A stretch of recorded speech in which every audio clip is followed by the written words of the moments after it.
Well, hello, YouTuber.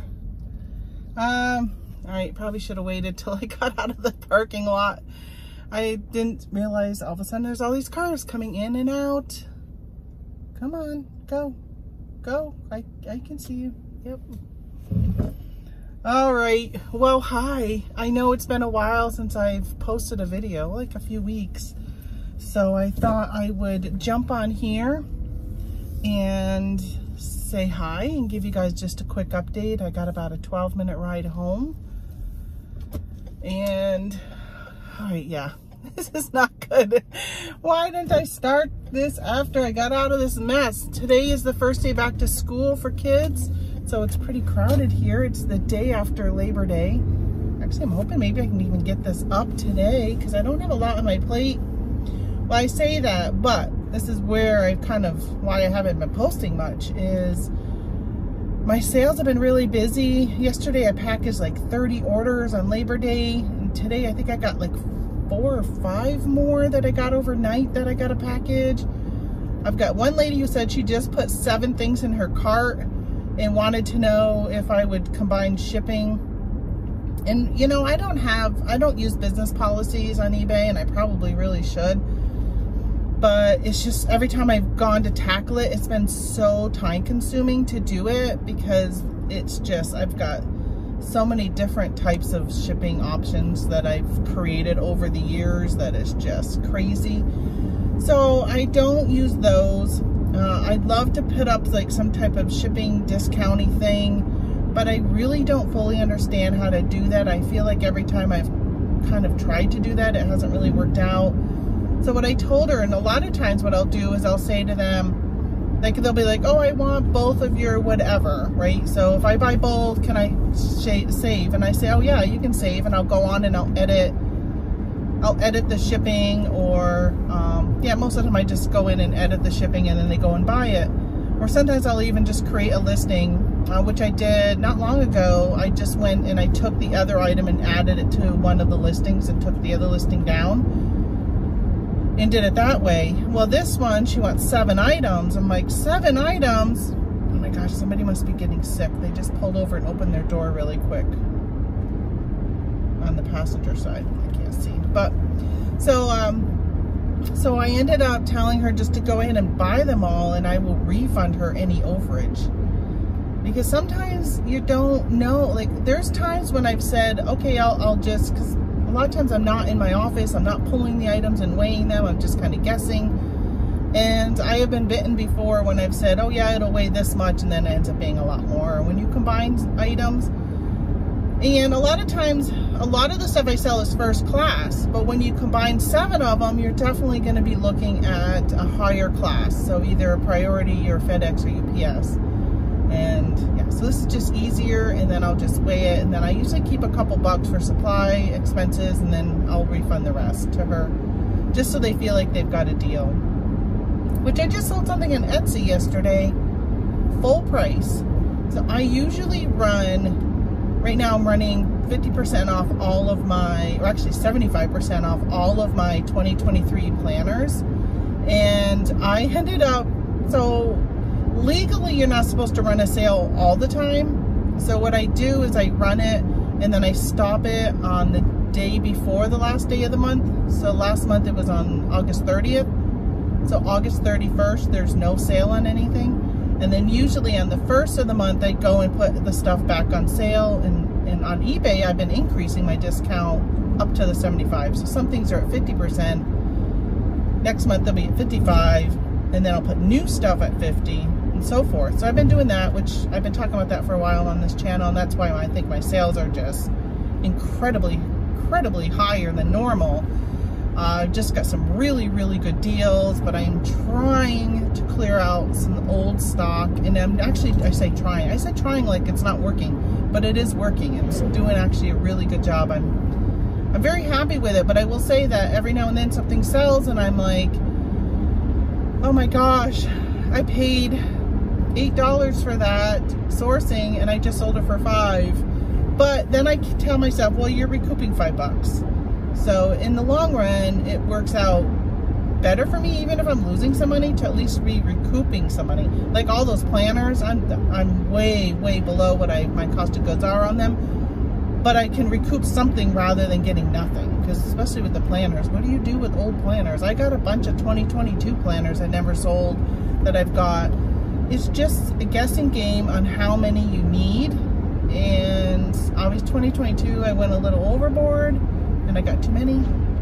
2023, there's one specific type of planner that I sell a lot of, but for some reason they just sales stopped on them, which is just kind of weird.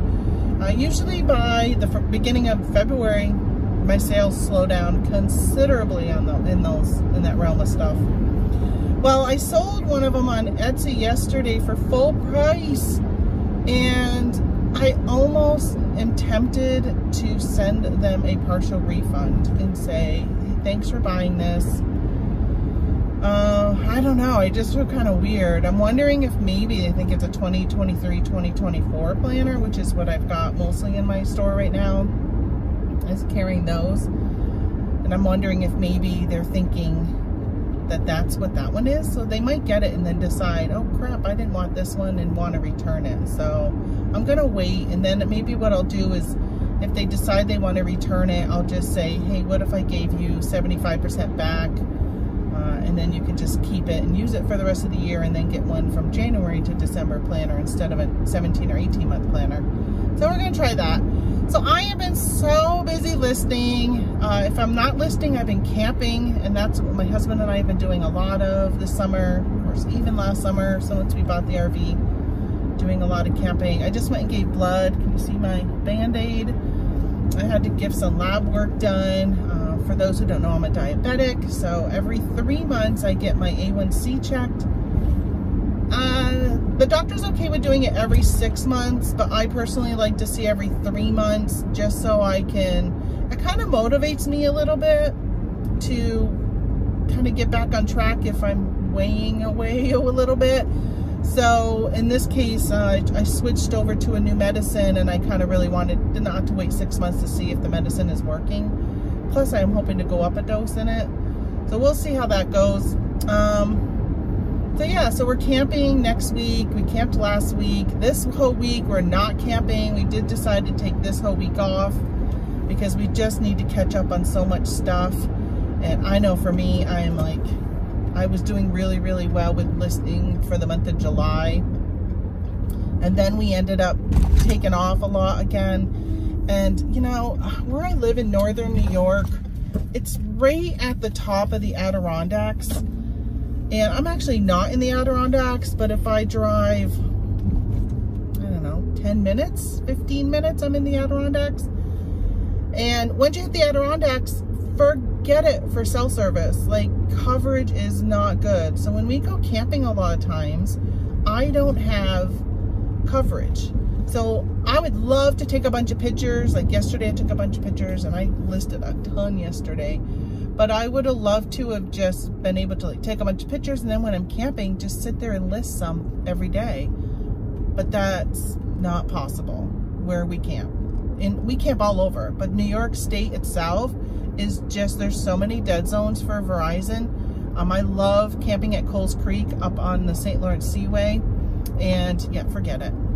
And then actually with Verizon, the first time ever, and I don't know if it's because it thought I was in Canada, because we were at Robert Moses State Park last week, and it said, Verizon came up and said, hey, you've hit your 8 gigabyte daily limit for streaming stuff. And I had been watching Big Brother on my phone in the morning, and I had watched, Scott the Bearded Picker.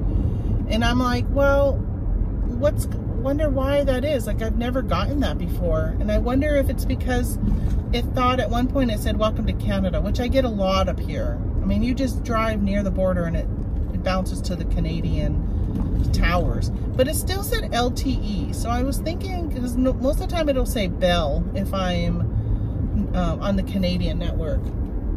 But I've never had that before. So I'm hoping that's not something that Verizon is going to start doing, is limiting what I do. Because I know when we go on trips, I will sit there. There was one time I probably watched 6 hours of the Kardashians on my phone while Tony was driving, and that would have been way over 8 gigabytes. So I don't know. I don't understand why it's all of a sudden doing that. So hopefully that's not something that's going to be ongoing. But I'm hoping, so the month of September, we're just busy. We got so many trips, so many camping trips. And then we've got, I'm going to Cincinnati to the reseller rally. I know I did a video on that about deciding whether or not I wanted to go. And I don't know, I decided I'm gonna bite the bullet and I'm gonna go. I mean, I got tickets, and Tony is so excited to go and meet people. He just loves people. He loves people. And hopefully he'll introduce me to some reselling friends. I don't know. I'll be awkward. It'll be awkward for me. It'll be definitely put my anxiety really high. But I'm just gonna do it. I'm gonna do it. So, all right, well, I'm home. Look at that. It was only 11 minutes. So it's only 11 minutes from my house to the doctor's office / lab / the whole complex. Yeah, so today on my agenda is to get downstairs, probably take some more pictures. I'm going to upload this video, hopefully, so I can get something on the channel. I'd like to at least put something up once a week. And I bought this new headset, so I got this, so thank you, Carlene, if you're watching, because she watches my other channel, which is my slot channel. And I bought a headset that's got like a microphone on it, and so I can sit on the couch and record. So we've got cathedral ceilings, and if I don't do it, it's like very echoey. So I got that, and I was thinking the other day that, you know, when it's quiet in the house, when Tony's gone, why can't I just sit here? And I was thinking about doing some like what sold videos, some of my really good flips this summer, just kind of creating more videos, because right now it makes me have to be sitting in the office to create the videos, and I don't know. I just don't like to be down. It's hot. It's humid. I don't have air conditioning in the office. So, and right now it's going to be 88 today. It's crazy. It's September in New York, it's 88. So yeah, so I'm thinking I'm going to probably start to be putting out more videos again. You know, just ramping up. It's Q4. Oh, I got to order, bubble mailers today. I did notice yesterday I used my last one, so I need to go to Scott's channel and find his link to order some more from can't remember the name of the company. I know I used to order from them all the time, and then I stopped ordering from them. They're in Ohio. I can't remember the name, but I'm gonna order some more. Oh, Supply Hub. I'm gonna order some more from them, even though I don't like them. I don't like the bubble mailers. They're the bubble mailers themselves are okay, but the strip that you pull off is very static, clingy, and it, like, I have to sit there and like shake my hand 100 times to get it to come off my fingers. So I don't like those bubble mailers. Well, maybe I'll price compare just to see. I do like to support Scott by, you know, because I watch him every week, so it's nice to support a channel and use their affiliate links, which, by the way, I got some down below for Amazon. So if you're going to shop on Amazon, doesn't matter what you're going to buy. If you're going to go on and buy some shampoo, you can click an affiliate link for Amazon on anyone's channel and go to that product page, and then go to your shampoo, buy your shampoo, and that influencer, which I don't know, influencer, but whatever, that Amazon affiliate will get a kickback no matter what you buy. So whatever you buy in the next 24 hours after clicking my link, I would get a kickback, which I would tell you I've gotten 0. I think I probably have a balance, but you probably have to get a certain balance before they give you money back. I don't know. I've never gotten anything from them because I don't really push my affiliates. But hey, if you want to go ahead and click that and order something from Amazon today, that would be awesome. All right, that's it. I will talk to you guys later. Bye-bye.